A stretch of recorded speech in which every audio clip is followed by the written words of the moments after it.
ওয়ামা আদরাকা মা লাইলাতুল কদর, জানো এই কদর কি?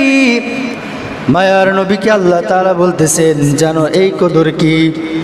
তখন আল্লাহ তাআলা বলতেছেন, লাইলাতুল কদরি খায়রুম মিন আলফি শাহর।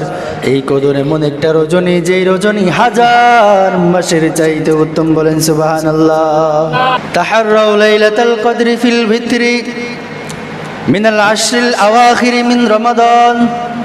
বুখারী শরীফের হাদিস।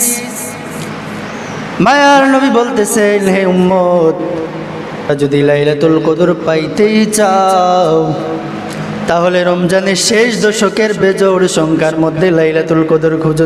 তো এই শেষ দশকের মধ্যে আমাদের লাইলাতুল কদর খুঁজতে হবে। নবী করিম সাল্লাল্লাহু আলাইহি সাল্লাম বলেছেন যে রমজানের শেষ দশকের বেজোড় সংখ্যার মধ্যে খুঁজো।